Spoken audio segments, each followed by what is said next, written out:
ಮಕ್ಕಳೇ, ಎಲ್ಲರಿಗೂ ಸಹ 9ನೇ ತರಗತಿಯ ಹೊಸ ಅಧ್ಯಾಯದ ವಿಷಯಕ್ಕೆ ಸ್ವಾಗತವನ್ನ ಬಯಸುತ್ತಾ, ಈ ದಿನ ವಿದ್ಯಾರ್ಥಿಗಳೇ ನಾವು ರಸಾಯನಶಾಸ್ತ್ರ ವಿಷಯದ ಬಗ್ಗೆ ತಿಳಿದುಕೊಳ್ಳೋಣ. 9ನೇ ತರಗತಿಯ ವಿದ್ಯಾರ್ಥಿಗಳಾದ ನಿಮಗೆ 8ನೇ ತರಗತಿಯಲ್ಲಿ ನೀವು ಅಧ್ಯಯನ ಮಾಡಿರುವಂತಹ ದ್ರವ್ಯಗಳ ಪರಿಚಯ ಇದ್ದೇ ಇರುತ್ತೆ. ಹಾಗಾಗಿ ನೀವು ದ್ರವ್ಯ ಎಂದರೇನು ಅನ್ನುವಂತಹದನ್ನು ಹೇಳುವಷ್ಟು ಮಟ್ಟಿಗೆ ಸಮರ್ಥರಾಗಿರ್ತೀರಿ. ಅಥವಾ ಕೋವಿಡ್ ರಜೆಯಲ್ಲಿ ಇದ್ದು ಅದನ್ನು ಸಹ ಮರ್ತಿದ್ದೀರೋ ಏನೋ ಗೊತ್ತಿಲ್ಲ. ಆದ್ರೂ ಸಹ ನೋಡೋಣ, ಈಗ ಎಷ್ಟು ಜನಕ್ಕೆ ದ್ರವ್ಯ ಅನ್ನುವಂತಹ ಪದ ಅದು ಕೇಳಿರುವ ನೆನಪಿದೆ, ಅಥವಾ ದ್ರವ್ಯ ಎಂದರೇನು ಅಂತ ಹೇಳುವಂತಹ ಒಂದು ನೆನಪು ಉಳಿದಿದೆ ಅನ್ನುವಂತಹದನ್ನ ನಿಮ್ಮನ್ನ ನೀವೇ ಪರೀಕ್ಷಿಸಿಕೊಡು ಉತ್ತರ ಹೇಳೋದ್ರ ಮೂಲಕ. ಹಾಗಾದ್ರೆ ಈಗ ನಾನು ನಿಮಗೆ ಆ ಉತ್ತರ ದ್ರವ್ಯ ಎಂದರೇನು ಅನ್ನುವಂತಹದಕ್ಕೆ ಉತ್ತರವನ್ನ ಹೇಳಿದ್ರೆ ನೀವು ಅದನ್ನ ನೆನಪು ಮಾಡಿಕೊಂಡಾಗ ಯಾರಿಗೆ ನೆನಪಿದೆ ಅವರು ಶಬಾಷ್ ಅಂತ ಹೇಳಿ ನಿಮ್ಮ ಬೆನ್ನನ್ನ ನೀವು ತಟ್ಕೊಳ್ಬಹುದು. ಹಾಗಾಗಿ ನಮ್ಮ ಸಮಸ್ತ ಸೃಷ್ಟಿಯಲ್ಲಿರುವಂತಹ ಎಲ್ಲ ವಸ್ತುಗಳನ್ನು ಸಹ ಏನ್ ಹೇಳ್ತೀವಿ? ದ್ರವ್ಯ ಅಂತ ಹೇಳಿ ಕರಿತೀವಿ. ಹಾಗಾದ್ರೆ ದ್ರವ್ಯ ಅಂತ ಹೇಳಿದ್ರೆ ಏನು ನೋಡಿ. ಇದಕ್ಕೆ ಮತ್ತೆ ನಿಮಗೆ ಕ್ಲೂ ಕೊಡ್ತಾ ಇದ್ದೀನಿ ನೋಡಿ. ಈಗ ಒಂದು ಬಾಕ್ಸ್ ಇದೆ, ಇದನ್ನ ದ್ರವ್ಯ ಅಂತ ಹೇಳ್ತಾ ಇದ್ವಿ. ಆದ್ರೆ ಇದರಲ್ಲಿ ಚಾಕ್ ಪೀಸ್ ಇದೆ, ಪೀಸ್ ಆಫ್ ಚಾಕ್, ಇದನ್ನು ದ್ರವ್ಯ ಅಂತ ಹೇಳಿ ಕರಿಬಹುದು. ಇದರಲ್ಲಿ ಒಂದು ಸಿರಿಂಜ್ ಇದೆ, ಇದನ್ನು ಸಹ ದ್ರವ್ಯ ಅನ್ಬಹುದು. ಡಸ್ಟರ್ ಅನ್ನ ದ್ರವ್ಯ ಅನ್ಬಹುದು. ಯಾವುದೇ ವಸ್ತುಗಳನ್ನ ದ್ರವ್ಯ ಅನ್ಬಹುದು ಅಂತ ಹೇಳಿದ್ರೆ, ಹಾಗಾದ್ರೆ ಈಗ ನೀವು ಹೇಳಿ, ದ್ರವ್ಯಕ್ಕೆ ಒಂದು ನಿರೂಪಣೆಯನ್ನು ಕೊಡೋದಾದ್ರೆ, ವ್ಯಾಖ್ಯಾನವನ್ನ ನೀಡೋದಾದ್ರೆ, ಸ್ಥಳವನ್ನ ಆಕ್ರಮಿಸುವ ಮತ್ತು ದ್ರವ್ಯ ರಾಶಿಯನ್ನು ಹೊಂದಿರುವಂತಹ ಯಾವುದೇ ವಸ್ತುವನ್ನ ನಾವೇನಂತ ಹೇಳಿ ಕರಿತೀವಿ ಮಕ್ಕಳೇ? ದ್ರವ್ಯ ಅಂತ ಹೇಳಿ ಕರಿತೀವಿ. ನೆನಪಾಯ್ತು ಅಂತ ಅಂದ್ಕೊಳ್ತಿದೀವಿ. ನೆನಪಾಗ್ತಾ ಇದೆ ಅಲ್ವಾ? ಹಾಗಾಗಿ ಈಗ ನಿಮಗೆಲ್ಲರಿಗೂ ಸಹ ನೆನಪಾಗಿದೆ. ಓ ಹೌದು, ದ್ರವ್ಯ, ಇಲ್ಲ ಮಿಸ್ ನನಗೆ ಗೊತ್ತಿತ್ತು ಅಂತ ಅಂದ್ಕೊಂಡ್ರೆ ವೆರಿ ಗುಡ್. ಹಾಗಾದ್ರೆ ಈಗ ಈ ದ್ರವ್ಯ ಅನ್ನುವಂತಹದ್ದು ಯಾವುದರಿಂದ ಮಾಡಲ್ಪಟ್ಟಿದೆ? ಯಾವ ಅಂದ್ರೆ ದ್ರವ್ಯದ ಸ್ಥಿತಿಗಳನ್ನು ಸಹ ನಿಮಗೆ ನೆನಪಾಗಬಹುದು ಅಂತ ಅನ್ಕೊಂಡಿದೀವಿ. ದ್ರವ್ಯದ ಸ್ಥಿತಿಗಳು ಗೋಡ್ ಹೇಳ್ತಿದ್ದೀರಾ, ಘನ, ದ್ರವ, ಅನಿಲ. ಈ ಎಲ್ಲ ದ್ರವ್ಯವೂ ಸಹ ಯಾವುದರಿಂದ ಮಾಡಲ್ಪಟ್ಟಿದೆ? ಸೂಕ್ಷ್ಮಾತಿ ಸೂಕ್ಷ್ಮ ಕಣಗಳಿಂದ ಮಾಡಲ್ಪಟ್ಟಿದೆ ಅಂತ ಸಹ ಹೇಳ್ತೀರ. ಹಾಗಾದ್ರೆ ಅಂತಹ ಸೂಕ್ಷ್ಮಾತಿ ಸೂಕ್ಷ್ಮ ಕಣಗಳನ್ನ ಏನಂತ ಹೇಳಿ ಕರಿಬಹುದು? ಏನ್ ಹೇಳ್ಬೋದು? ಗೋಡ್, ಪರಮಾಣು ಅಂತ ಹೇಳಿ ಕರಿಬಹುದು. ಹಾಗಾದ್ರೆ ನಾವೀಗ 9ನೇ ತರಗತಿಯ ಅಧ್ಯಾಯದಲ್ಲಿನ ಪರಮಾಣು ಮತ್ತು ಅಣುಗಳು ಈ ಪಾಠದ ಬಗ್ಗೆ ತಿಳಿದುಕೊಳ್ಳೋಣ. ಓಕೆನಾ ಮಕ್ಕಳೇ? ಓಕೆ. ಈಗ ನೋಡೋಣ, ಆ ಪರಮಾಣು ಅಂದ್ರೆ ಏನು? ಇದು ಸಹ ನಿಮಗೆ ಗೊತ್ತಿದೆ. ಪರಮಾಣುವನ್ನ ಅರ್ಥವನ್ನ ಹೇಳ್ತೀರ. ಏನಾಗುತ್ತೆ ಪರಮಾಣು ಅಂದ್ರೆ? ಧಾತುವಿನ ಅಥವಾ ವಸ್ತುವಿನ ಅತ್ಯಂತ ಸೂಕ್ಷ್ಮ ಕಣವನ್ನ ಏನಂತ ಹೇಳಿ ಕರಿತೀವಿ? ಪರಮಾಣು. ಏನಂತ ಹೇಳಿ ಕರಿತೀವಿ? ಪರಮಾಣು. ಹಾಗಾದ್ರೆ ಧಾತುವಿನ ಅಥವಾ ದ್ರವ್ಯದ ಸೂಕ್ಷ್ಮ ಕಣವೇ ಪರಮಾಣು.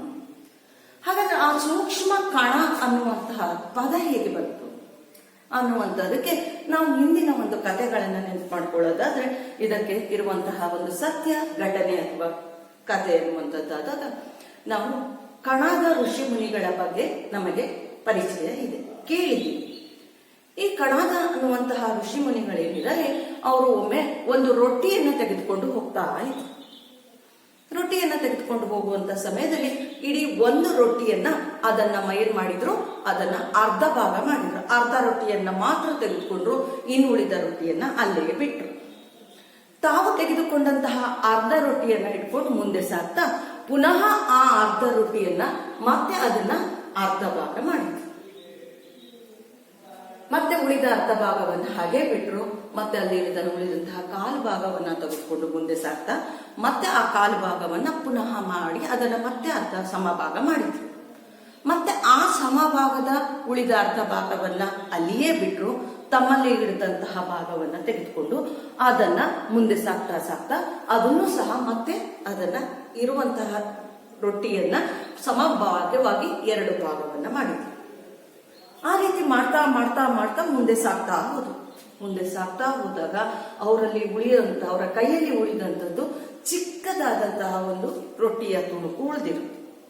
ಆ ಚಿಕ್ಕದಾದಂತಹ ರೊಟ್ಟಿಯ ತುಣುಕು ಅಥವಾ ಪೀಸ್ ಅಥವಾ ಕಣ, ಚಿಕ್ಕದಾದಂತಹ ಕಣ ಏನಿದೆ ಅದು ಕೊನೆಯಲ್ಲಿ ಉಳಿದುಕೊಳ್ಳುವಂತಹದನ್ನ ಗಮನಿಸಿದಂತಹ ಋಷಿಮಣಿಗಳು ಅವರು ಅನ್ಕೊಳ್ತಾರೆ, ಓ, ರೊಟ್ಟಿ ಅನ್ನುವಂತಹದ್ದು ಈ ರೀತಿಯ ಅನೇಕ ಸೂಕ್ಷ್ಮಾತಿ ಸೂಕ್ಷ್ಮ ಕಣಗಳಿಂದ ಮಾಡಲ್ಪಟ್ಟಿದೆ ಅನ್ನುವಂತಹದನ್ನ ಗ್ರಹಿಸಿದಂತಹ ಋಷಿ ಮುನಿಗಳು ಸಮಸ್ತ ಸೃಷ್ಟಿಯಲ್ಲಿ ಇರುವಂತಹ ಏನು ದ್ರವ್ಯಗಳಿದೆ ಅವೆಲ್ಲವೂ ಸಹ ಯಾವುದರಿಂದ ಮಾಡಲ್ಪಟ್ಟಿದೆ ಅಂತ ಹೇಳಿ ಅವರು ತಿಳಿದುಕೊಂಡ್ರು, ಕಣಗಳಿಂದ ಮಾಡಲ್ಪಟ್ಟಿದೆ ಎನ್ನುವಂಥದ್ದನ್ನ ಅರ್ಥೈಸಿಕೊಂಡು ಆ ಸತ್ಯವನ್ನ ವಿಜ್ಞಾನಕ್ಕೆ ನೀಡಿದ್ರು. ಆ ಸತ್ಯವನ್ನ ಅವರು ಅದನ್ನ ವಿಷಯವನ್ನ ತಿಳಿಸಿದ್ರು. ಅಂದ್ರೆ ದ್ರವ್ಯವು ಸೂಕ್ಷ್ಮ ಕಣಗಳಿಂದ ಆಗಿದೆ ಎನ್ನುವಂತಹದನ್ನ ಅವರು ಅರ್ಥೈಸಿಕೊಂಡಂತಹ ಮೊಟ್ಟ ಮೊದಲ ಜ್ಞಾನ. ಆನಂತರ ಬಂದಂತಹ ಡೆಮೋಕ್ರೆಟಿಕ್ ಏನಿದ್ದಾರೆ ಅವರು ಈ ಯಾವುದೇ ಒಂದು ದ್ರವ್ಯ ಕಣಗಳಿಂದ ಆಗಿದೆ ಅನ್ನುವಂತಹದನ್ನ ಕಣದವರವರು ಹೇಳಿದಂತಹ ಪದವನ್ನ ಅವರದೇ ಕಣ ಸೂಕ್ಷ್ಮ ಕಣ ಅನ್ನುವಂತಹ ಹೆಸರು ಬರಲಿಕ್ಕೆ ಕಾರಣ ಮೊಟ್ಟ ಮೊದಲು ಸೂಚಿಸಿದ ಪದವನ್ನು ಸೂಚಿಸಿದವರು ಕಣಾದ ಋಷಿಮುನಿಗಳಾದ್ದರಿಂದ ಆ ಚಿಕ್ಕ ಘಟಕಗಳಿಗೆ ಕಣ ಅನ್ನುವಂತಹ ಹೆಸರನ್ನ ಪರಿಚಯ ಇಡ್ತಾ ಹೋಗ್ತಾರೆ. ಅವರ ಹೆಸರನ್ನೇ ಅದಕ್ಕೆ ನಾಮಕರಣ ಮಾಡ್ತಾರೆ. ಆ ನಂತರ ಬಂದಂತಹ ಡೆಮೋಕ್ರೆಟಿಕ್ ಅವರು ಅದನ್ನ ಕಣವನ್ನ ಪರಮಾಣು ಅನ್ನುವಂತಹದನ್ನ ಆಗಿ ಅದನ್ನ ವ್ಯಕ್ತಪಡಿಸ್ತಾ ಹೋಗ್ತಾರೆ. ಹಾಗಾಗಿ ಈಗ ನಾವು ಇಲ್ಲಿ ಅರ್ಥೈಸ್ಕೊಳ್ಬಹುದು ಏನಪ್ಪಾ ಅಂದ್ರೆ, ಧಾತುವಿನಲ್ಲಿರುವಂತಹ ಯಾವುದೇ ಒಂದು ಧಾತುವನ್ನು ತೆಗೆದುಕೊಂಡ್ರು ಆ ಎಲ್ಲ ಧಾತುಗಳು ಸಹ ಯಾವುದರಿಂದ ಮಾಡಲ್ಪಟ್ಟಿದೆ, ಸೂಕ್ಷ್ಮಾತಿ ಸೂಕ್ಷ್ಮ ಕಣಗಳಾದಂತಹ ಯಾವುದು ಅಂತ ಈಗ ನೇರವಾಗಿ ಹೇಳ್ಬೋದು ನಾವು. ಸೂಕ್ಷ್ಮಾತಿ ಸೂಕ್ಷ್ಮ ಕಣ ಅನ್ನುವಂಥದ್ರ ಬಂದಾದ ಜಾಗಕ್ಕೆ ಒಂದು ಪದವನ್ನು ಹಾಕ್ಬೋದು, ಯಾವುದು, ಪರಮಾಣು. ಹಾಗಾಗಿ ದ್ರವ್ಯವು ಪರಮಾಣುಗಳಿಂದ ಮಾಡಲ್ಪಟ್ಟಿದೆ ಅನ್ನುವಂತಹದ್ದನ್ನ ನಾವು ಇಲ್ಲಿ ತಿಳಿಲಿಕ್ಕೆ ಸಾಧ್ಯ ಆಗ್ತಾ ಹೋಗುತ್ತೆ. ಹಾಗಾದ್ರೆ ಇನ್ನು ಅಂದ್ರೆ ಸೂಕ್ಷ್ಮಾತಿ ಸೂಕ್ಷ್ಮ ಕಣ ಅಂದ್ರೆ ಅದನ್ನ ಮತ್ತೆ ಏನಾದ್ರೂ ಮುರಿಲಿಕ್ಕೆ ಹೋದ್ರೆ ಅಥವಾ ಅದನ್ನ ಒಡಿಲಿಕ್ಕೆ ಹೋದ್ರೆ ಅಥವಾ ವಿಭಜನೆ ಮಾಡ್ಲಿಕ್ಕೆ ಹೋದ್ರೆ ಖಂಡಿತ ಅದನ್ನ ಮತ್ತೆ ಇನ್ನೊಂದಾಗಿ ಮತ್ತೆ ಅರ್ಧವಾಗಿ ಅದನ್ನ ವಿಭಜನೆ ಮಾಡ್ಲಿಕ್ಕೆ ಸಾಧ್ಯನೇ ಇಲ್ಲದಿದ್ದಾಗ ಅದನ್ನ ಏನಂತ ಹೇಳಿ ಕರಿತೀವಿ, ಪರಮಾಣು. ಹಾಗಾದ್ರೆ ಈಗ ನಾವು ನೋಡೋಣ ಪರಮಾಣು ಅಂದ್ರೆ ಏನು ಅನ್ನುವಂಥದ್ದು. ಪರಮಾಣು ಅಂತ ಹೇಳಿದ್ರೆ ಏನಂತ ಹೇಳ್ಬೋದು ಮಕ್ಕಳೇ?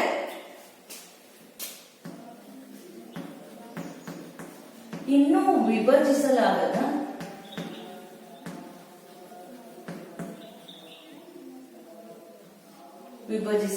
ಇನ್ನೂ ವಿಭಜಿಸಲಿಕ್ಕೆ ಸಾಧ್ಯವೇ ಆಗದೇ ಇರುವಂತಹ ಸೂಕ್ಷ್ಮ ಕಣವನ್ನ ನಾವೇನಂತ ಹೇಳಿ ಕರಿತೀವಿ, ಸೂಕ್ಷ್ಮ ಕಣವೇ ಪರಮಾಣು ಅಂತ ಹೇಳಿ ಕರಿತೀವಿ. ಈ ಪರಮಾಣು ಅನ್ನುವಂತಹದ್ದು ಗೊತ್ತಿದೆ. ಹಾಗೆ ಇದು ಈಗ ನಮಗೆ ಇದು ನಾವು ಕಣಾದ ಋಷಿಮುನಿಗಳು ಕಂಡು ಹಿಡಿದಾಗ ಹೇಳ್ತಾ ಇರುವಂತಹ ಮಾಹಿತಿಯಲ್ಲಿ ಈಗ ನಿಮ್ಗೆ ಹೇಳ್ತಾ ಇದ್ದೀನಿ. ಆದ್ರೆ ನೀವು 7 ಮತ್ತು 8ನೇ ತರಗತಿಯಲ್ಲಿ ಅಧ್ಯಯನ ಮಾಡಿ ಬಂದಿರೋದ್ರಿಂದ ನೀವು ನೇರವಾಗಿ ಹೇಳ್ತಾ ಹೋಗ್ತೀರಾ ಪರಮಾಣು ಮತ್ತು ಅಣುಗಳು ಅಂದ್ರೆ ಏನು ಅಂತ ಹೇಳಿ. ಪರಮಾಣು ಅಂದ್ರೆ ಇನ್ನೂ ವಿಭಜಿಸಲು ಸಾಧ್ಯವಾಗದಂತಹ ಒಂದು ಚಿಕ್ಕ ಘಟಕ ಅಥವಾ ಸೂಕ್ಷ್ಮ ಕಣ. ಹಾಗಾದ್ರೆ ಅಣು ಅಂದ್ರೆ ಏನು? ಅಣು ಅಂದ್ರೂ ಸಹ ಹೇಳ್ತೀವಿ. ಅಣು ಅಂತ ಹೇಳಿದ್ರೆ ಪರಮಾಣುಗಳ ಗುಂಪು ಅಂತ ಹೇಳಿ ಹೇಳ್ತೀರ. ಅಣು ಅಂತ ಹೇಳಿದ್ರೆ ಆ ಪರಮಾಣುಗಳ ಗುಂಪೇನಿದೆ ಅಥವಾ ಪರಮಾಣುಗಳ ಗುಚ್ಛವನ್ನ ನಾವು ಏನಂತ ಹೇಳಿ ಕರಿತೀವಿ, ಅಣು ಅಂತ ಹೇಳಿ ಕರಿತೀವಿ.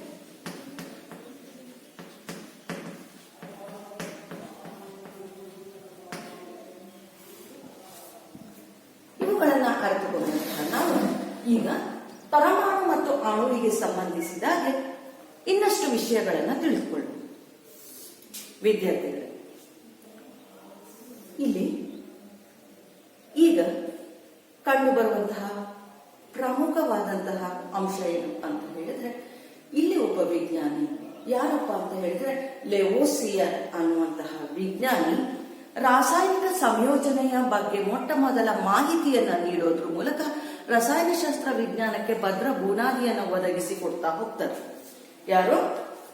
ಲೆವೋಸಿಯರ್ ಅನ್ನುವಂತಹ ಆಂಟೋನಿ ಲೆವೋಸಿಯರ್ ಅನ್ನುವಂತಹ ವಿಜ್ಞಾನಿ ರಾಸಾಯನಿಕ ಸಂಯೋಜನೆಯ ನಿಯಮಗಳನ್ನ ಪ್ರತಿಪಾದಿಸ್ತಾ ಹೋಗ್ತಾರೆ. ಹಾಗಾಗಿ ಈಗ ನಾವು ರಾಸಾಯನಿಕ ಸಂಯೋಜನೆಯ ನಿಯಮಗಳನ್ನ ತಿಳಿದುಕೊಳ್ಳುವಂತಹ ಪ್ರಯತ್ನವನ್ನ ಮಾಡೋಣ.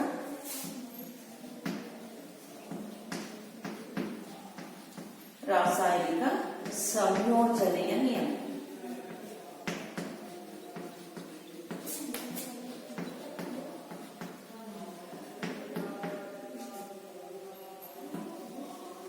ಯಾರು ಪ್ರತಿಪಾದಿಸಿರುವಂತದ್ದು? ಲೆವೋಸಿಯರ್ ಅನ್ನುವಂತಹ ವಿಜ್ಞಾನಿ ಪ್ರತಿಪಾದಿಸಿದಂತಹ ರಾಸಾಯನಿಕ ಸಂಯೋಜನೆಯ ನಿಯಮವನ್ನ ಈಗ ನಾವು ನೋಡ್ತಾ ಹೋಗೋಣ. ಅದಕ್ಕಿಂತ ಮೊದಲು ಮಕ್ಕಳೇ, ಈಗ ನನ್ನ ಹತ್ತಿರ 2 ಕಾಗದದ ಚೂರುಗಳಿದೆ. ಇದೇನು ಹೇಳಿದ್ದು? ಕಾಗದ, ಪೇಪರ್ ಅನ್ನುವಂಥದ್ದು ನಿಮಗೆ ಗೊತ್ತೇ ಇದೆ. ಈಗ ಈ ಇರುವಂತಹ ಪೇಪರ್ ಏನಿದೆ, ಇದನ್ನ ಈಗ ನಾನು ಏನ್ ಮಾಡ್ತಾ ಇದ್ದೀನಪ್ಪ ಅಂತ ಹೇಳಿದ್ರೆ, ಇದು 2 ಸಹ ಪೇಪರ್, ಹೌದಾ ಅಲ್ವಾ? ಹೌದು ಮಿಸ್, ಯಾವುದೇ ಡೌಟ್ ಇಲ್ಲ ಅಂತ ಸಹ ಹೇಳ್ತೀರಲ್ವಾ? ಈ ಪೇಪರ್ ಅನ್ನ ತೆಗೆದುಕೊಂಡು ಇದರಲ್ಲಿ ಒಂದು ಪೇಪರ್ ಅನ್ನ, ಒಂದು ಭಾಗವನ್ನ ಹಾಗೆ ಇಡ್ತೀನಿ. ಈ ಇನ್ನೊಂದು ಭಾಗವನ್ನ ನಾನೀಗ ಏನ್ ಮಾಡ್ತೀನಪ್ಪ ಅಂತ ಹೇಳಿದ್ರೆ, ಈ ಪೇಪರ್ ಅನ್ನ ತೆಗೆದುಕೊಂಡು ಈ ಭಾಗವನ್ನ ಏನ್ ಮಾಡ್ತೀನಿ, ಇದನ್ನ ನೀಟಾಗಿ ಮತ್ತೆ ಕಣದವರು ಮಾಡಿದ ಹಾಗೆ ಇದನ್ನ ಏನ್ ಮಾಡ್ತೀನಿ, ಒಂದು ಭಾಗವನ್ನ ಈಗ ನಾವು ಅರ್ಧವಾಗಿ ಸಮಭಾಗವಾಗಿ ಮಾಡ್ತೀವಿ.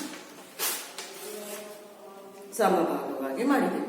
ಕಣಾದ ಋಷಿಮುನಿಗಳು ಮಾಡಿದಾಗ ಇದನ್ನ ಮತ್ತೆ ಸುಮ್ಮನೆ ಸಣ್ಣದಾಗಿ ಮಾಡ್ತಾ ಹೋಗಲ್ಲ. ಈಗ ಹೇಗಿದ್ರು ನೀವು ಸಹ ಮಾಡಿದೀರಾ, ಗೊತ್ತಿರುತ್ತೆ. ಈಗ ನಾನು ಒಂದು ಭಾಗವನ್ನು ತೆಗೆದುಕೊಂಡು ಇದನ್ನ ಅರ್ಧ ಭಾಗಗಳಾಗಿ ವಿಭಜನೆ ಮಾಡಿದ್ದೀನಿ.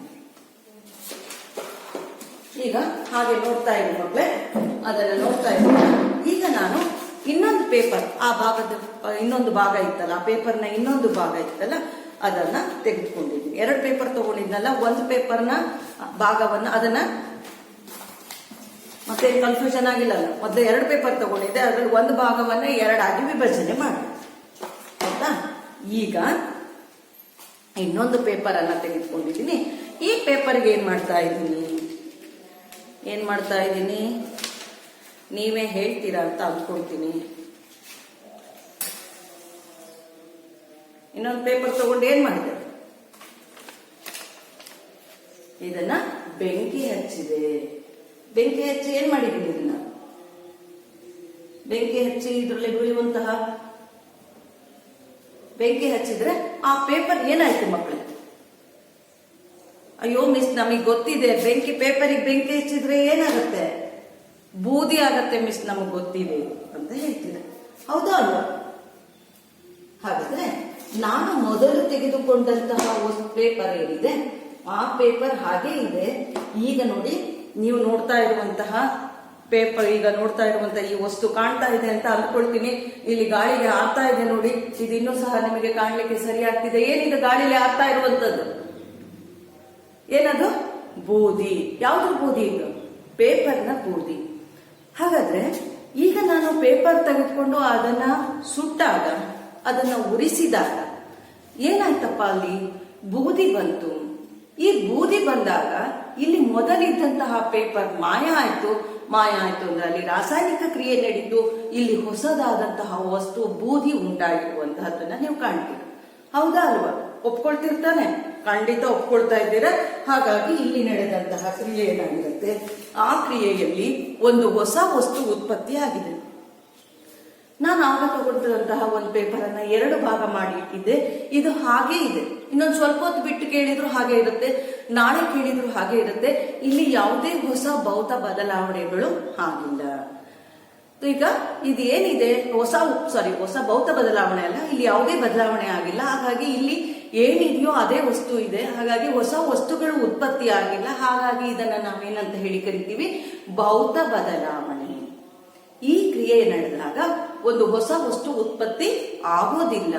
ಮೊದಲಿದ್ದಂತಹ ವಸ್ತುಗಳು ಹಾಗೆಯೇ ಉಳಿದ್ರೆ ಅದು ಭೌತ ಬದಲಾವಣೆ ಅನ್ನುವಂಥದ್ದು. ಈಗ ನಾವು ಪೇಪರ್ ಅನ್ನ ಉರಿಸಿದಾಗ ಬಂದಂತಹ ಬೂದಿ ಏನಿದೆ, ಆ ಬೂದಿಯನ್ನ ಗಮನಿಸಿದಾಗ ಇಲ್ಲಿ ಪೇಪರ್ ಹೋಗಿ ಏನಾಗಿದೆ, ಬೂದಿ ಅನ್ನುವಂತಹ ಹೊಸ ವಸ್ತು ಉಂಟಾಗಿದೆ. ಇದನ್ನೇ ನಾವು ರಾಸಾಯನಿಕ ಕ್ರಿಯೆ. ಹಾಗಾದ್ರೆ ಮಕ್ಕಳೇ, ಒಂದು ರಾಸಾಯನಿಕ ಕ್ರಿಯೆ ನಡೆದಿದೆ ಅಂತ ಹೇಳಿದ್ರೆ ಅಲ್ಲಿ ಏನು ವಸ್ತು ಉತ್ಪತ್ತಿ ಆಗುತ್ತೆ?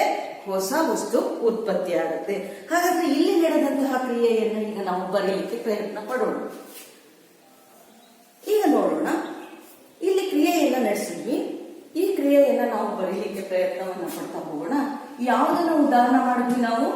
ಕಾಗದವನ್ನ ದಹಿಸಿದ್ವಿ. ಯಾವುದರ ಜೊತೆಗೆ ಅದು ದಹನ ಆಯ್ತು? ಕಾಗದ ದಹಿಸ್ಲಿಕ್ಕೆ ಅಥವಾ ಉರಿಲಿಕ್ಕೆ ನಾವೇನನ್ನ ಕೊಟ್ವಿ? ಶಾಖವನ್ನ ಕೊಟ್ವಿ. ಶಾಖವನ್ನ ಕೊಟ್ಟಾಗ ಕಾಗದ ಯಾವುದರ ಜೊತೆಗೆ ಸೇರ್ಕೊಂಡು? ಆಕ್ಸಿಜನ್ ಜೊತೆಗೆ ಸೇರಿ ಏನಾಯ್ತು? ಕಾಗದ ಬೂದಿ ಆಯ್ತು ಅಂತಾನೆ ಅಂದ್ಕೊಳ್ಳೋಣ. ಇದನ್ನ ನಾವು ರಾಸಾಯನಿಕ ಕ್ರಿಯೆಯನ್ನ ಏನ್ ಮಾಡ್ತಾ ಇದ್ದೀವಿ, ಪದಗಳ ರೂಪದಲ್ಲಿ ಬರ್ತೀವಿ. ಇದು ನಿಮಗೆ ರಾಸಾಯನಿಕ ಸಮೀಕರಣ ಕ್ರಿಯೆಯನ್ನ ಪದಗಳ ರೂಪದಲ್ಲಿ ಬರೆದಿರುವಂತದ್ದು. ಇದನ್ನೇ ನಾವು ಈ ಕ್ರಿಯೆಯನ್ನ ಅವುಗಳ ಸಂಕೇತದ ರೂಪದಲ್ಲಿ ಬರ್ತದೆ. ರಾಸಾಯನಿಕ ಕ್ರಿಯೆಯನ್ನ ಬರಿಬೇಕಾದ್ರೆ ನಾವು ಧಾತುಗಳ ಸಂಕೇತ ಮತ್ತು ಅಣುಸೂತ್ರಗಳನ್ನು ಬಳಸಿ ಅವುಗಳನ್ನು ಸಂಕ್ಷಿಪ್ತವಾಗಿ ನಾವು ನಿರೂಪಿಸ್ತೀವಿ. ಹಾಗಾಗಿ ಈಗ ರಸಾಯನಶಾಸ್ತ್ರದ ತರಗತಿ ಆಗಿರೋದ್ರಿಂದ ಈಗ ನಡೆದಂತಹ ಕ್ರಿಯೆ ರಾಸಾಯನಿಕ ಕ್ರಿಯೆ ಆಗಿರೋದ್ರಿಂದ ಈ ಕ್ರಿಯೆಯನ್ನು ನಾವು ರಾಸಾಯನಿಕ ಸಮೀಕರಣಗಳ ಮೂಲಕ ಬರೀತಾ ಹೋಗೋಣ. ಹಾಗಾದ್ರೆ ಕಾಗದದಲ್ಲಿ ಇರುವಂತಹ ಧಾತು ಯಾವುದು ಮಕ್ಕಳೇ? ಸಿ. Very good. ಈ ಸಿ ಯಾವುದರ ಜೊತೆಗೆ ವರ್ತಿಸ್ತು? ಆಕ್ಸಿಜನ್ ಜೊತೆಗೆ ವರ್ತಿಸ್ತು. ಹಾಗಾದ್ರೆ ಆಕ್ಸಿಜನ್ ಜೊತೆಗೆ ವರ್ತಿಸ್ತು ಅಂತ ಹೇಳಿದ್ರೆ ಈಗ ಇಲ್ಲಿ ಒಂದು ಪೇಪರ್ ಇದೆ, ಇದು ಆಕ್ಸಿಜನ್ ಜೊತೆಗೆ ವರ್ತಿಸಿದ್ಯಾ? ಇಲ್ಲ. ಇದನ್ನ ಆಕ್ಸಿಜನ್ ಜೊತೆಗೆ ವರ್ತಿಸಬೇಕು ಅಂತ ಹೇಳಿದ್ರೆ ನಾವು ಏನ್ ಮಾಡ್ಬೇಕು? ಇದಕ್ಕೆ ಏನ್ ಮಾಡ್ಬೇಕು? ಶಾಖ, ಉಷ್ಣವನ್ನ ಕೊಡಬೇಕು. ಹಾಗಾಗಿ ನಾವು ಏನ್ ಮಾಡಿದೀವಿ? ಶಾಖವನ್ನ ಕೊಟ್ಟಿವಿ. ಶಾಖವನ್ನ ಕೊಟ್ಟಾಗ ಇವೆರಡು ವರ್ತಿಸಿ ಏನಾಯ್ತು? ಕಾರ್ಬನ್ ಡೈಆಕ್ಸೈಡ್ ಅನ್ನುವಂಥದ್ದು ಉಂಟಾಯ್ತು. ಒಪ್ತೀರಾ? ಹಾಗಾದ್ರೆ ಒಪ್ಪುತ್ತೀರಾ? ಈ ಸಮೀಕರಣ, ಈ ರಾಸಾಯನಿಕ ಕ್ರಿಯೆಯನ್ನ ರಾಸಾಯನಿಕ ಸಮೀಕರಣ ರೂಪದಲ್ಲಿ ಬರೆದಿದ್ದೀವಿ, ಹೌದು ತಾನೆ? ಸರಿ. ಹಾಗಾದ್ರೆ ಈ ಬಾಣದ ಗುರುತು ಏನಿದೆ, ಆರೋ ಮಾರ್ಕ್ ಏನಿದೆ, ಆರೋ ಮಾರ್ಕ್ ನ ಹಿಂಭಾಗದಲ್ಲಿ ಇರುವಂತಹ ಈ ವಸ್ತುಗಳನ್ನ ಏನಂತ ಹೇಳಿ ಕರಿತೀವಿ? 8ನೇ ತರಗತಿಯಲ್ಲಿ ಓದಿರ್ತೀರಾ, ತಿಳಿದಿದ್ದೀರಾ. ಏನಂತ ಹೇಳಿ ಕರಿತೀವಿ? ಬಾಣದ ಗುರುತಿನ ಹಿಂಭಾಗದಲ್ಲಿ ಇರುವಂತಹ ಇವುಗಳನ್ನ ನಾವೇನಂತ ಹೇಳಿ ಕರಿತೀವಿ? ಪ್ರತಿವರ್ತಕಗಳು. ಹಾಗೆ ಬಾಣದ ಗುರುತಿನ ಮುಂಭಾಗದಲ್ಲಿ ಕಂಡು ಬರುವಂತಹದ್ದನ್ನ ಏನಂತ ಹೇಳಿ ಕರಿತೀವಿ? ಏನ್ ಹೇಳ್ತೀವಿ? ಹೊಸ ವಸ್ತು ಉತ್ಪತ್ತಿ ಆಯ್ತಲ್ಲ, ಹಾಗಾಗಿ ಇದನ್ನ ಏನಂತ ಹೇಳಿ ಕರಿತೀವಿ? ಉತ್ಪನ್ನಗಳು ಅಂತ ಹೇಳಿ ಕರಿತೀವಿ. ಈ ರೀತಿಯಲ್ಲಿ ಒಂದು ರಾಸಾಯನಿಕ ಕ್ರಿಯೆ ನಡೆದಾಗ ಉತ್ಪನ್ನಗಳು ಉಂಟಾಗಬೇಕಾದ್ರೆ ಏನಿರಬೇಕು? ಪ್ರತಿವರ್ತಕಗಳಿರಬೇಕು. ಪ್ರತಿವರ್ತಕಗಳ ನಡುವೆ ನಡೆಯುವಂತಹ ಕ್ರಿಯೆಯಿಂದಾಗಿ ಪ್ರತಿವರ್ತಕಗಳು ಪರಸ್ಪರ ವರ್ತಿಸಿ ಹೊಸ ಉತ್ಪನ್ನವನ್ನು ಉಂಟು ಮಾಡ್ತಾ ಹೋಗುತ್ತೆ. ಹಾಗಾಗಿ ಒಂದು ರಾಸಾಯನಿಕ ಕ್ರಿಯೆಯಲ್ಲಿ ಪ್ರತಿವರ್ತಕಗಳು ಇರುತ್ತೆ, ಮತ್ತೆ ಅವುಗಳಿಂದ ಉತ್ಪನ್ನಗಳು ಬಿಡುಗಡೆ ಆಗುತ್ತೆ ಎನ್ನುವಂತಹದನ್ನ ತಿಳಿದುಕೊಂಡಿದ್ದೆ. ಆದ್ರೆ ಈಗ ನಾನು ಈ ರಾಸಾಯನಿಕ ಕ್ರಿಯೆಯನ್ನು ಉದಾಹರಣೆಯಾಗಿ ತೆಗೆದುಕೊಂಡು ಯಾಕೆ ಹೇಳಿದ್ದೇನೆ ಅನ್ನುವಂಥದ್ದನ್ನ ನೋಡ್ತಾ ಹೋಗೋಣ. ಮಕ್ಕಳೇ, ರಾಸಾಯನಿಕ ಸಂಯೋಜನೆಯಲ್ಲಿ ಸಂಬಂಧಿಸಿದಾಗೆ ನಾವು ಲೆವೋಸಿ ಅವರು ತಿಳಿಸಿದಂತಹ 2 ನಿಯಮಗಳ ಬಗ್ಗೆ ಅಧ್ಯಯನ ಮಾಡಬೇಕಾಗಿದೆ, ತಿಳಿದುಕೊಳ್ಳಬೇಕಾಗಿರುವಂಥದ್ದು. ಹಾಗಾಗಿ ಅವರು ತಿಳಿಸಿರುವಂತಹ ಮೊದಲನೆಯ ನಿಯಮವನ್ನು ನಾವೀಗ ನೋಡ್ತಾ ಹೋಗೋಣ. ಮೊದಲನೆಯ ನಿಯಮ ಯಾವುದಪ್ಪ ಅಂತ ಹೇಳಿದ್ರೆ ರಾಶಿ ಸಂರಕ್ಷಣಾ ನಿಯಮ. ಯಾವುದು ನಿಯಮ? ರಾಶಿ ಸಂರಕ್ಷಣಾ ನಿಯಮ. ರಾಶಿ ಸಂರಕ್ಷಣಾ ನಿಯಮಕ್ಕೂ ಮತ್ತು ಈ ಪೇಪರ್ ಅನ್ನ ಉರಿಸಿದಾಗ ನಡೆಯುವಂತಹ ಕ್ರಿಯೆಗೂ ಏನು ಮಹಾ ವ್ಯತ್ಯಾಸಗಳು, ಅಥವಾ ಯಾಕೆ ಈ ಸಂದರ್ಭದಲ್ಲಿ ಇದನ್ನ ಈ ನಿಯಮಕ್ಕೂ ಮತ್ತು ಈ ಪೇಪರ್ ದಹನ ಕ್ರಿಯೆಗೂ ಏನ್ ಸಂಬಂಧ ಅನ್ನುವಂಥದ್ದನ್ನ ಕೆಲವರು ಯೋಚನೆ ಮಾಡ್ತಾ ಇರ್ತೀರ. ಹಾಗಾಗಿ ಈಗ ರಾಶಿ ಸಂರಕ್ಷಣಾ ನಿಯಮವನ್ನ ಅರ್ಥೈಸಿಕೊಳ್ಳೋಣ ಈ ರಾಸಾಯನಿಕ ಕ್ರಿಯೆಯ ಮೂಲಕ. ಹೇಗೆ ಅರ್ಥ ಮಾಡಿಕೊಳ್ಳುವಂಥದ್ದು ಅನ್ನುವಂಥದ್ದು ನೋಡೋಣ. ಈಗ ನಿಮಗೆ ಗೊತ್ತೇ ಇದೆ, ಕಾರ್ಬನ್ ಆಕ್ಸಿಜನ್ ಜೊತೆಗೆ ವರ್ತಿಸಿ ಕಾರ್ಬನ್ ಡೈಆಕ್ಸೈಡ್ ಅನ್ನು ಉಂಟು ಮಾಡಿದೆ. ಪ್ರತಿವರ್ತಕಗಳು ಒಂದಕ್ಕೊಂದು ವರ್ತಿಸಿ ಉತ್ಪನ್ನಗಳು ಉಂಟಾಗಿರುತ್ತೆ. ಇವುಗಳನ್ನ ನೀವು ಅರ್ಥ ಮಾಡ್ಕೊಂಡಿದ್ದೀವಿ. ಈಗ ನಾವು ನೋಡ್ತಾ ಹೋಗೋಣ ಕಾರ್ಬನ್ ಅನ್ನುವಂಥದ್ದು. ಈ ರಾಸಾಯನಿಕ ಸಮೀಕರಣದಲ್ಲಿ ಕಾರ್ಬನ್ನಿನ ಇದನ್ನ ಮತ್ತೆ ಇಲ್ಲಿ ಇನ್ನೂ ಒಂದು ಸಲ ಬರೆಯೋಣ ಈ ರಾಸಾಯನಿಕ ಸಮೀಕರಣವನ್ನ. ಹಾಗೆ ಇಲ್ಲೂ ಸಹ ಬರ್ಕೊಳ್ಳೋಣ. ಈಗ ನೋಡಿ, ಸಿ ಎಷ್ಟು ದೊಡ್ಡದಿರುತ್ತೆ ಅಷ್ಟೇ ದೊಡ್ಡದಲ್ಲಿ ಓ ಬರೀಬೇಕು. ಈಗ ನೋಡಿ, ಕಾರ್ಬನ್ ಎಷ್ಟಿದೆ? 1 ಇದೆ. ಹಾಗಾಗಿ ಕಾರ್ಬನ್ನಿನ ಪರಮಾಣು ಈ ಸಮೀಕರಣದಲ್ಲಿ ಎಷ್ಟಿದೆ? 1 ಇದೆ. ಹಾಗಾಗಿ 1 × ಸಿ ಹಾಗೆ ಬರ್ಕೊಳ್ಳಿ. ಆಕ್ಸಿಜನ್ನಿನ ಪರಮಾಣು, ಇದು ಆಕ್ಸಿಜನ್ನಿನ ಅಣು. ಆಕ್ಸಿಜನ್ನಿನ ಪರಮಾಣು ಎಷ್ಟಿದೆ? 2 ಇದೆ. ಹಾಗಾಗಿ 2 ಇದೆ. ಹಾಗಾಗಿ 2 × ಓ ಆಕ್ಸಿಜನ್ನಿನ ಪರಮಾಣು 2 ಇದೆ ಅಂತ ಹೇಳಿ ತಿಳಿದು ಅರ್ಥ ಆಗಿದೆ. ಈಗ ನಾವು ನೋಡ್ತಾ ಹೋಗೋಣ. ಕಾರ್ಬನ್ನಿನ ಸಂಖ್ಯೆ ನಿಮಗೆ ಗೊತ್ತಿದೆ. ಕಾರ್ಬನ್ ಪರಮಾಣು ಸಂಖ್ಯೆ ಎಷ್ಟು? ನೆನಪು ಮಾಡ್ಕೊಳ್ತಾ ಇದ್ದೀರಾ? ಕಾರ್ಬನ್ನಿನ ಪರಮಾಣು ಸಂಖ್ಯೆ ಎಷ್ಟು? 6. Very good. ಹಾಗಾದ್ರೆ ಕಾರ್ಬನ್ನಿನ ಪರಮಾಣು ಸಂಖ್ಯೆ 6 ಆದ್ರೆ ಒಂದು ಕಾರ್ಬನ್ನಿನ ಗ್ರಾಮ್ ಪರಮಾಣು ರಾಶಿ ಎಷ್ಟಾಗಿರುತ್ತಪ್ಪ ಅಂತ ಹೇಳಿದ್ರೆ ಅದ್ರದ್ದು ಎಷ್ಟಾಗಿರುತ್ತೆ? 12. 1 ಗ್ರಾಮ್ ಕಾರ್ಬನ್ನಿನ ಪರಮಾಣು ರಾಶಿ ಎಷ್ಟಾಗಿರುತ್ತೆ? 12. ಹಾಗೆ ಇಲ್ಲಿರುವಂತ ಪ್ಲಸ್ ಅನ್ನ ಹಾಗೆ ಬರ್ಕೊಂಡಿದ್ದೀವಿ, ಇಲ್ಲಿರುವ ಪ್ಲಸ್ ಹಾಗೆ ಬರ್ತಾ ಇದೆ.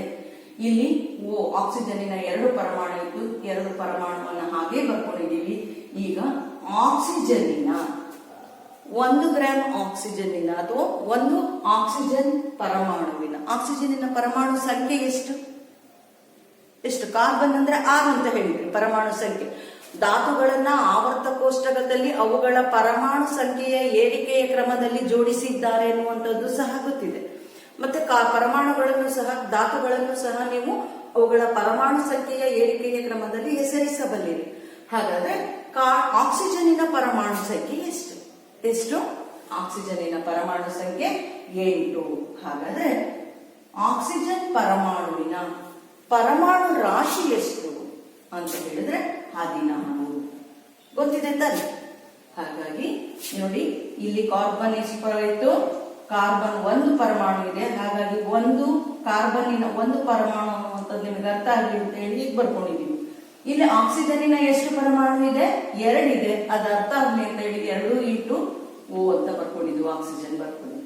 ಇಲ್ಲಿ ಅವುಗಳ ಪರಮಾಣುಗಳ ಸಂಖ್ಯೆಯನ್ನ ನಂಬರ್ ಅನ್ನು ಹಾಗೆ ಬರ್ಕೊಂಡಿದೀವಿ. ಎಷ್ಟು ಪರಮಾಣು ಇದೆ ಅಷ್ಟು ಹಾಗೆ ಬರ್ಕೊಂಡಿದೀವಿ.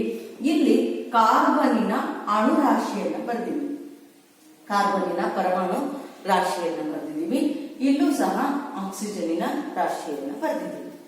ಈಗ ನೋಡೋಣ ಇದನ್ನ 12 ಇಂಟು 1 ಎಷ್ಟು? 12. ಹಾಗೆ 16 ಇಂಟು 2 ಎಷ್ಟು?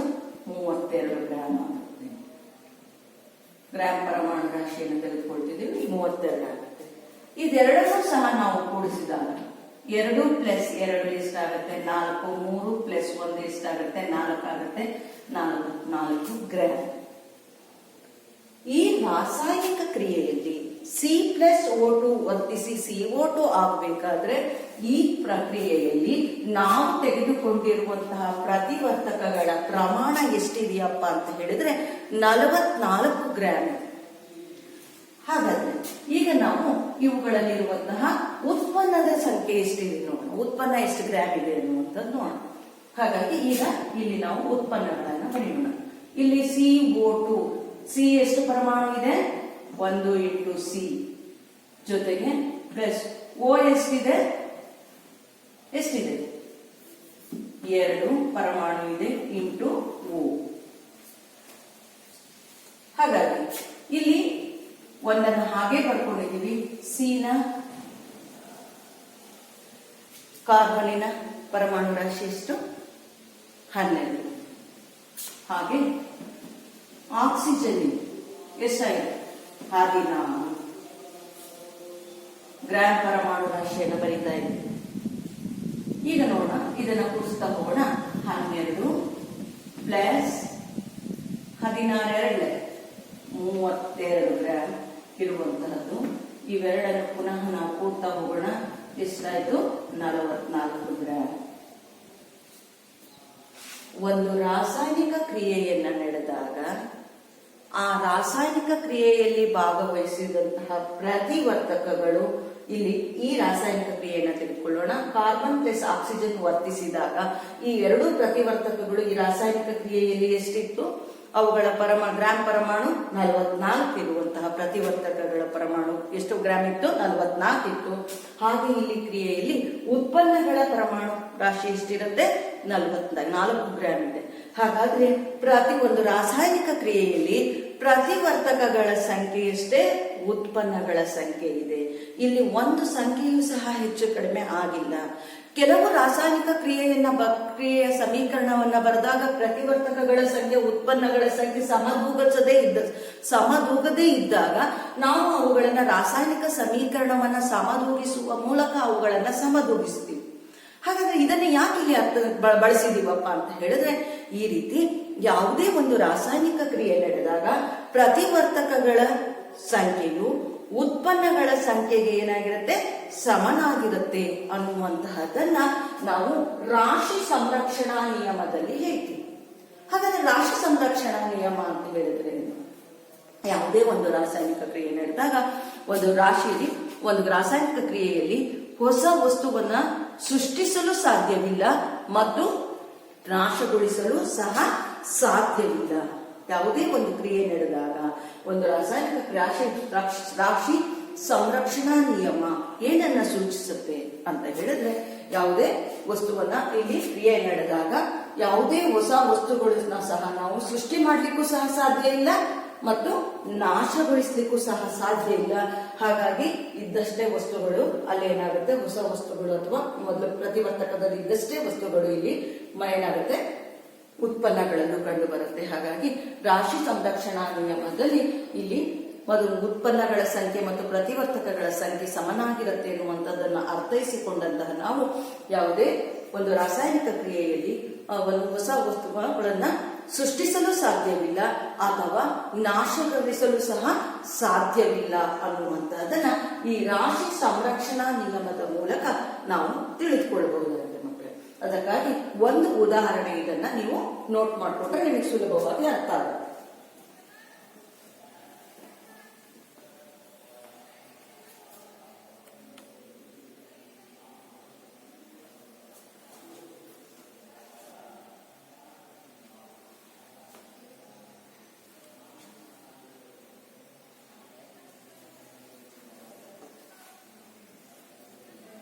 ಹೀಗೆ ಸಂಬಂಧಪಟ್ಟ ಹಾಗೆ ಅದಕ್ಕೆ ಬರ್ಕೊಂಡಾದ ನಂತರ ಅದಕ್ಕೆ ಸಂಬಂಧಪಟ್ಟ ಹಾಗೆ ಅದರ ಉದಾಹರಣೆಯನ್ನು ಸಹ ನೀವು ಬರ್ಕೊಳ್ಬಹುದು. ರಾಶಿ ಸಂರಕ್ಷಣಾ ನಿಯಮದಲ್ಲಿ ರಾಶಿಯನ್ನು ಏನ್ ಮಾಡ್ಲಿಕ್ಕೆ ಸಾಧ್ಯ ಇಲ್ಲ, ರಾಶಿಯನ್ನ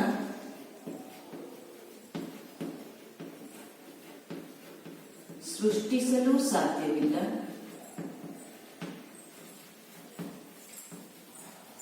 ಹಾಗೂ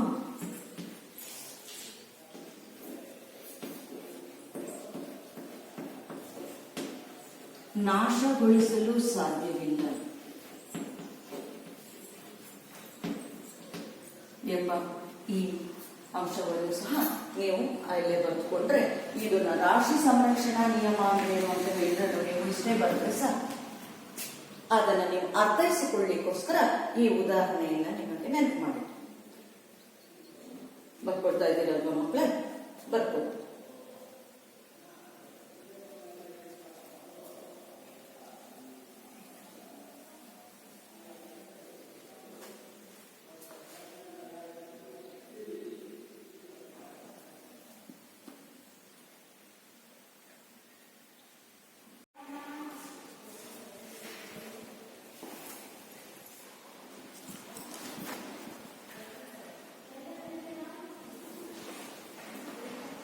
ರಾಶಿ ಸಂರಕ್ಷಣಾ ನಿಯಮವನ್ನು ತಿಳಿದಂತಹ ನಾವು ಈಗ ಸ್ಥಿರ ಅನುಪಾತ ನಿಯಮ, ರಾಸಾಯನಿಕ ಸಂಯೋಜನೆಯ ನಿಯಮವಾದಂತಹ ಸ್ಥಿರ ಅನುಪಾತ ನಿಯಮವನ್ನು ನೋಡೋಣ. ಎರಡನೆಯ ನಿಯಮ ಯಾವುದು? ಸ್ಥಿರ ಅನುಪಾತ ನಿಯಮ. ಈ ಸ್ಥಿರ ಅನುಪಾತ ನಿಯಮದಲ್ಲಿ ನಾವು ಏನನ್ನು ತಿಳಿಯಲಿಕ್ಕೆ ಸಾಧ್ಯ? ಈಗ ನಾವು ಇದನ್ನು ಅರ್ಥೈಸಿಕೊಳ್ಳಲಿಕ್ಕೆ ಒಂದು ಸಂಯುಕ್ತ ವಸ್ತುವನ್ನು ಬಳಸಿಕೊಳ್ಳುತ್ತೇವೆ. ಹಾಗಾಗಿ ಆ ಸಂಯುಕ್ತ ವಸ್ತು ಅನ್ನುವಂತಹದ್ದು ನಮಗೆಲ್ಲರಿಗೂ ಚಿರಪರಿಚಿತವಾಗಿರುವಂತಹ ಮತ್ತು ದಿನನಿತ್ಯ ಬಳಸುವಂತಹ ಸಂಯುಕ್ತವಾದಂತಹ ನೀರನ್ನು ತೆಗೆದುಕೊಳ್ಳುತ್ತೇವೆ. ನೀರಿನ ಅಣುಸೂತ್ರ ನಿಮಗೆ ಗೊತ್ತೇ ಇದೆ. ನೀರಿನ ಅಣುಸೂತ್ರವನ್ನು ಹೇಳಿ ಅಂತ ಹೇಳಿದ್ರೆ ನೀವೆಲ್ಲರೂ ಸಹ ಹೇಳ್ತೀರಾ H2O ಅಂತ ಹೇಳಿ. ಈ H2O ಏನಿದೆ, ಹಾಗಾದ್ರೆ ಇದರಲ್ಲಿ ಇರುವಂತಹ ಈ ಸಂಯುಕ್ತದಲ್ಲಿ ಇರುವಂತಹ ಧಾತುಗಳು ಯಾವುದಾಗಿರುತ್ತೆ? ಹೈಡ್ರೋಜನ್ ಮತ್ತು ಆಕ್ಸಿಜನ್. ಯಾವುದೇ ಸಂಯುಕ್ತಗಳನ್ನು ತೆಗೆದುಕೊಂಡ್ರೆ ಅಲ್ಲಿ ಧಾತುಗಳಿಂದ ಸಂಯುಕ್ತಗಳು ಮಾಡಲ್ಪಟ್ಟಿರುವಂತದ್ದಾಗಿರುತ್ತೆ. ಹಾಗಾಗಿ ಈಗ ನಾವು ಈ ಸಂಯುಕ್ತ ನೀರು ಅನ್ನುವಂತಹ ಸಂಯುಕ್ತದಲ್ಲಿ ಹೈಡ್ರೋಜನ್ ಮತ್ತು ಆಕ್ಸಿಜನ್ ಎಂಬಂತಹ ಎರಡು ಧಾತುಗಳಿಂದ ಈ ಸಂಯುಕ್ತ ಉಂಟಾಗಿದೆ. ಹಾಗಾದ್ರೆ ಈ ಸಂಯುಕ್ತದಲ್ಲಿರುವಂತಹ ಧಾತುಗಳು ಪರಮಾಣು ರಾಶಿ ಎಷ್ಟಿದೆ ಅನ್ನುವಂಥದ್ದು ನೋಡ್ತಾ ಹೋಗೋಣ. ಈಗ ನೋಡ್ತಾ ಹೋಗೋಣ. ಇಲ್ಲಿ ಹೈಡ್ರೋಜನ್ ಅನ್ನುವ ಹೈಡ್ರೋಜನ್ನಿನ ಪರಮಾಣು ರಾಶಿ ಎಷ್ಟು? ಪರಮಾಣು ಸಂಖ್ಯೆ 1. ಒಂದು ಹೈಡ್ರೋಜನ್ನಿನ ಪರಮಾಣು ರಾಶಿ 1. ಹಾಗಾದ್ರೆ ಇಲ್ಲಿ ಎಷ್ಟು ಹೈಡ್ರೋಜನ್ ಇದೆ? ಇಲ್ಲಿ ಎಷ್ಟು ಹೈಡ್ರೋಜನ್ ಇದೆ? 2 ಇದೆ. ಹಾಗಾಗಿ ಇಲ್ಲಿ ಹೈಡ್ರೋಜನಿನ 2 ಪರಮಾಣು ಇದೆ. ಹಾಗಾಗಿ ಆ 2 ಪರಮಾಣುವನ್ನು ಇಲ್ಲಿ ಬರ್ಕೊಂಡಿದ್ದೀವಿ. ಹಾಗೆ ಒಂದು ಹೈಡ್ರೋಜನಿನ ಪರಮಾಣು ರಾಶಿ ಎಷ್ಟು? 1 ಹೈಡ್ರೋಜನಿನ ಪರಮಾಣು ರಾಶಿ 1. ಹಾಗಾದ್ರೆ ಇಲ್ಲಿ ಇರುವಂತದ್ದು 2 ಹೈಡ್ರೋಜನ್ ಪರಮಾಣು. ಹಾಗಾಗಿ ಇಲ್ಲಿ ಹೈಡ್ರೋಜನಿನ ಪರಮಾಣು ರಾಶಿ ಎಷ್ಟು? 2. ಹಾಗಾಗಿ ಇಲ್ಲಿ ನಾವು ಬರೀ ಅನುಪಾತವನ್ನು ನೋಡ್ತಾ ಹೋಗೋಣ. ಇಲ್ಲಿ ರಾಶಿ ಪರಮಾಣು ರಾಶಿ ಅವುಗಳ ಅಣುರಾಶಿಯನ್ನು ಕಂಡುಹಿಡಿಯೋಣ. ನಾವು ಅವುಗಳ ಸ್ಥಿರ ಅನುಪಾತ ನಿಯಮ ಆಗಿರೋದ್ರಿಂದ ಅವುಗಳ ಅನುಪಾತವನ್ನು ನೋಡೋಣ. 1 ಹೈಡ್ರೋಜನಿನ ಪರಮಾಣು ರಾಶಿ 1. ಹಾಗಾಗಿ ಇಲ್ಲಿ 2 ಹೈಡ್ರೋಜನ್ ಇದೆ. 2 ಹೈಡ್ರೋಜನಿನ ಪರಮಾಣು ರಾಶಿ ಎಷ್ಟನ್ನು ತೆಗೆದುಕೊಳ್ಳೋಣ? 2 ತೆಗೆದುಕೊಳ್ಳೋಣ. ಹಾಗೆ ನಾವು ನಿಮಗೆ ಕನ್ಫ್ಯೂಷನ್ ಅಂದ್ರೆ ಇಲ್ಲಿ 1 ಹೈಡ್ರೋಜನಿನ ಪರಮಾಣು ರಾಶಿ ಎಷ್ಟು? 1. ಹಾಗಾದ್ರೆ ಇಲ್ಲಿ ಎಷ್ಟು ಪರಮಾಣು ರಾಶಿ ಇದೆ? ಎಷ್ಟು ಹೈಡ್ರೋಜನ್ ಇದೆ? 1 ಹೈಡ್ರೋಜನಿನ ಪರಮಾಣು ರಾಶಿ 1 ಆಗಿರುತ್ತೆ. ಇಲ್ಲಿ ಹೈಡ್ರೋಜನಿನ 2 ಪರಮಾಣು ಇದೆ. ಹಾಗಾಗಿ ಇಲ್ಲಿ ಹೈಡ್ರೋಜನಿನ ಪರಮಾಣು ರಾಶಿ ಎಷ್ಟಾಗಿರುತ್ತೆ? 8 ಆಗಿರುತ್ತೆ. ಹಾಗೆ ಆಕ್ಸಿಜನ್ನಿನ ಪರಮಾಣು ಸಂಖ್ಯೆ ಎಷ್ಟು? ಗೊತ್ತಿದೆ. ಪರಮಾಣು ಸಂಖ್ಯೆ ಎಷ್ಟು? 8. ಹಾಗಾದ್ರೆ ಆಕ್ಸಿಜನ್ನಿನ ಪರಮಾಣು ರಾಶಿ ಎಷ್ಟು? 16. ಎಷ್ಟಾಗಿರುತ್ತೆ? 16 ಆಗಿರುತ್ತೆ. ಹಾಗಾದ್ರೆ ಇಲ್ಲಿ ನೀರು ಅನ್ನುವಂತಹ ಒಂದು ಸಂಯುಕ್ತ ಉಂಟಾಗಬೇಕಾದ್ರೆ 2 ಹೈಡ್ರೋಜನ್ ಪರಮಾಣುಗಳು ಮತ್ತು ಆಕ್ಸಿಜನ್ನಿನ 16 ಪರಮಾಣುಗಳು ನಿರ್ದಿಷ್ಟವಾದಂತಹ ಅನುಪಾತದಲ್ಲಿ ಸಂಯೋಜನೆಯಾದಾಗ ಮಾತ್ರ, ಅದು ಸ್ಥಿರ ಅನುಪಾತದಲ್ಲಿ ಸೇರಿದಾಗ ಮಾತ್ರ ನೀರು ಅನ್ನುವಂತಹ ಸಂಯುಕ್ತ. ಆ ನೀರು ಅನ್ನುವಂತಹ ಸಂಯುಕ್ತ ಆಗಬೇಕಾದ್ರೆ ಈ ಅನುಪಾತ ಇದೆ. ಈ ನೀರಿನ ಅಣುವನ್ನು ನೀವು ಎಲ್ಲಿಂದನಾದರೂ ತನ್ನಿ, ಕೆರೆಯಿಂದಾದರೂ ತನ್ನಿ, ಬೋರಿಂದಾದರೂ ತನ್ನಿ, ಚಾನಲಿಂದಾದರೂ ತನ್ನಿ, ನಲ್ಲಿನಿಂದಲಾದರೂ ತಗೊಂಡು ಬನ್ನಿ, ಸಮುದ್ರದ ನೀರನ್ನಾದರೂ ತನ್ನಿ, ಯಾವ ನೀರನ್ನಾದರೂ ತಗೊಂಡು ಬನ್ನಿ. ಆದರೆ ಅದರಲ್ಲಿ ಇರುವಂತಹ ಹೈಡ್ರೋಜನ್ ಮತ್ತು ಆಕ್ಸಿಜನ್ ಇವುಗಳ ಸ್ಥಿರ ಅನುಪಾತ ಎಷ್ಟಿರತ್ತಪ್ಪ ಅಂತ ಹೇಳಿದ್ರೆ 2:16. ಇದನ್ನ ನಾವು ಇನ್ನೂ ಸರಳ ರೂಪಕ್ಕೆ ತಂದ್ರೆ ಇದರಲ್ಲಿ ಎಷ್ಟಿರುತ್ತೆ ಅಂತ ಹೇಳಿದ್ರೆ 1:8 ಅಂತ ಹೇಳಿ ನಾವು ಅದನ್ನ ಸರಳವಾದ ಕನಿಷ್ಠ ರೂಪಕ್ಕೆ ತರಬಹುದು. ಹಾಗಾದ್ರೆ ಹೈಡ್ರೋಜನ್ ಪ್ಲಸ್ ಆಕ್ಸಿಜನ್ 2 ಸೇರಿದಾಗ ಏನಾಗುತ್ತೆ? ನೀರು ಅನ್ನುವಂತಹ ಒಂದು ಸಂಯುಕ್ತ ಉಂಟಾಗುತ್ತೆ. ಈ ಸಂಯುಕ್ತ ಉಂಟಾಗುವಂತಹ ಸಮಯದಲ್ಲಿ ಇಲ್ಲಿ ಯಾವುದು ಹೈಡ್ರೋಜನ್ ಅನ್ನುವಂಥದ್ದು ಎಷ್ಟಿರುತ್ತೆ? 2 ಪ್ರಮಾಣದಲ್ಲಿದ್ರೆ ಆಕ್ಸಿಜನ್ ಎಷ್ಟಾಗಿರುತ್ತೆ? 16ರಷ್ಟು ಅನುಪಾತದಲ್ಲಿ ಇರುತ್ತೆ. ನಾವೀಗ ಇದನ್ನ ಸರಳವಾದಂತಹ ಒಂದು ಇದರಲ್ಲಿ ರೇಷಿಯೋದಲ್ಲಿ ಅನುಪಾತದಲ್ಲಿ ನೋಡೋದಾದ್ರೆ ಹೈಡ್ರೋಜನ್ 1 ಇದ್ರೆ ಆಕ್ಸಿಜನ್ ಎಷ್ಟಿರುತ್ತೆ? 7. 1 ಹೈಡ್ರೋಜನ್ ಇದ್ರೆ ಆಕ್ಸಿಜನ್ ಎಷ್ಟಿರುತ್ತೆ? 8 ಇರುತ್ತೆ. ಆಗ ನಮಗೆ 9, 1 ಪ್ಲಸ್ 8 ಅಂತ ಹೇಳಿದ್ರೆ 9 ಆಗಿರುವಂತಹ ನೀರಾರಾಶಿ ಇರುವಂತಹ ನೀರೇನಾಗುತ್ತೆ? ಸಿಗ್ತಾವೆ. ಈಗ ಇಲ್ಲಿ ನೋಡಿ, ನೀವು ರಾಶಿ ಸಂರಕ್ಷಣಾ ನಿಯಮದಲ್ಲಿ ನೋಡಿದ್ರಿ, ಯಾವುದೇ ಒಂದು ರಾಸಾಯನಿಕ ಕ್ರಿಯೆಯನ್ನು ಯಾವುದೇ ಒಂದು ಕ್ರಿಯೆಯಲ್ಲಿ ರಾಶಿಯನ್ನು ಸೃಷ್ಟಿಸಲು ಸಾಧ್ಯವಿಲ್ಲ ಮತ್ತು ನಾಶಗೊಳಿಸಲು ಸಾಧ್ಯವಿಲ್ಲ. ಅಂದರೆ ಪ್ರತಿವರ್ತಕಗಳ ಸಂಖ್ಯೆಯು ಉತ್ಪನ್ನಗಳ ಸಂಖ್ಯೆಗೆ ಏನಾಗಿರುತ್ತೆ? ಸಮಾನ. ಹಾಗಾಗಿ 1 ಪ್ಲಸ್ 8 ಎಷ್ಟಾಗಿರುತ್ತೆ? 9 ಆಗಿರುತ್ತೆ.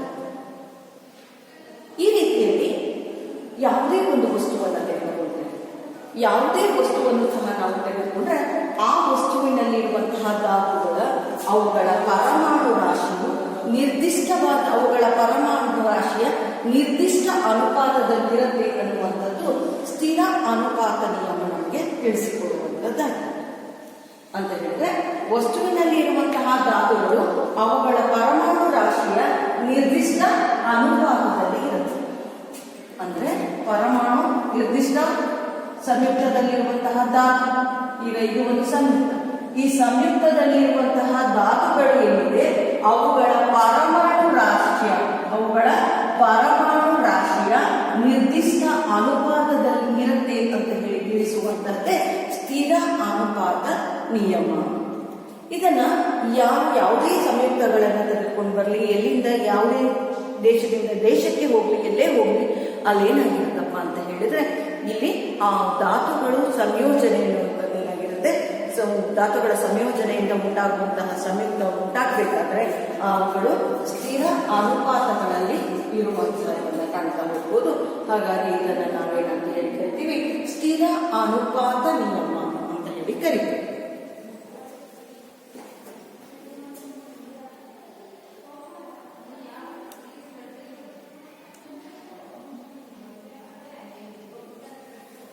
ಈ ಸ್ಥಿರ ಅನುಪಾತ ನಿಯಮವನ್ನು ಸಹ ನಾವೀಗ ಬರೆದುಕೊಳ್ಳೋಣ. ಅದಕ್ಕೆ ಸಂಬಂಧಿಸಿದ ವ್ಯಾಖ್ಯಾನವನ್ನು ಸಹ ಬರ್ಕೊಂಡು ವಸ್ತುವಿನಲ್ಲಿ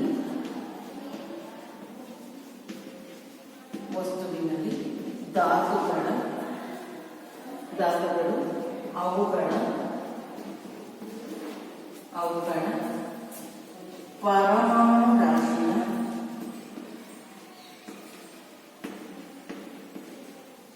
ವಸ್ತುವಿನಲ್ಲಿ ಧಾತುಗಳು, ಈಗ ಒಂದು ಸಂಯುಕ್ತ ವಸ್ತು ಅಂದ್ರೆ ಇದರಲ್ಲಿ ಧಾತುಗಳು ಅವುಗಳ ಪರಮಾಣು ರಾಶಿಯ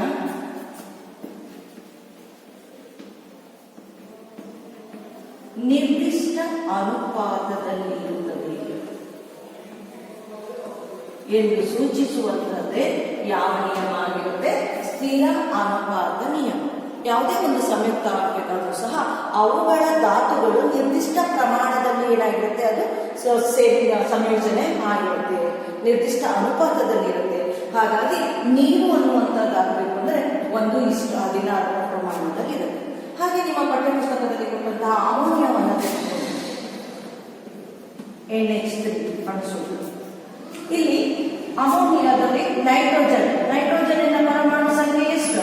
7. ನೈಟ್ರೋಜನಿನ ಪರಮಾಣು ರಾಶಿ ಎಷ್ಟಾಗಿರುತ್ತೆ? 14. ಹೈಡ್ರೋಜನ್ ಎಷ್ಟಾಗಿರುತ್ತೆ? ಒಂದು ಹೈಡ್ರೋಜನಿನ ಪರಮಾಣು ರಾಶಿ 1 ಆದ್ರೆ 3 ಹೈಡ್ರೋಜನಿನ ಪರಮಾಣು ರಾಶಿ ಏನಾಗಿರುತ್ತೆ? 3 ಆಗುತ್ತೆ. ಹಾಗಾಗಿ ನಾವು ಅಮೋನಿಯಾದಲ್ಲಿ ತೆಗೆದುಕೊಂಡ್ರೆ 14:3. ಹಾಗಾಗಿ ಅಮೋನಿಯಾ ಅಂತ ಆಗಬೇಕು ಅಂತ ಹೇಳಿದ್ರೆ 14 ಪರಮಾಣು ರಾಶಿ ಎಷ್ಟು?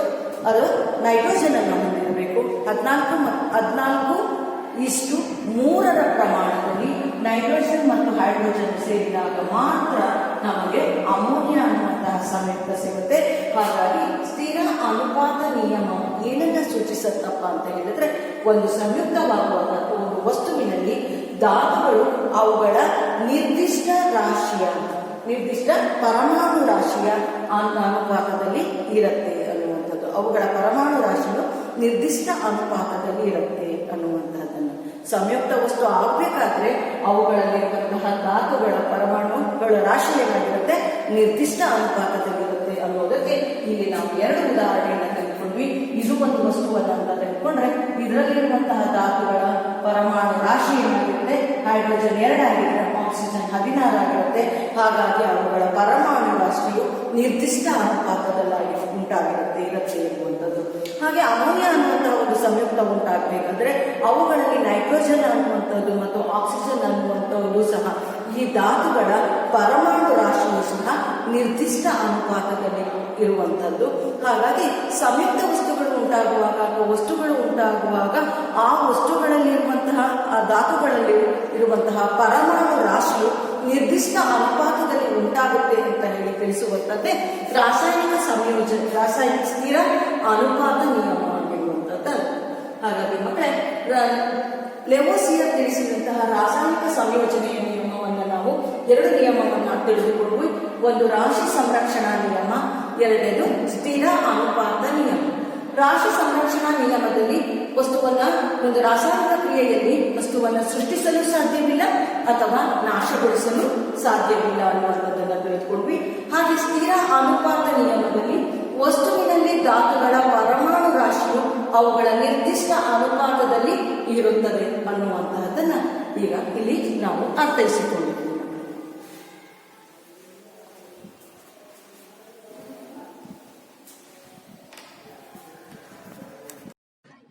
ರಾಶಿ ಸಂರಕ್ಷಣಾ ನಿಯಮಕ್ಕೆ ಒಂದು ಉದಾಹರಣೆಯನ್ನು ನೋಡ್ತಾ ಹೋಗೋಣ.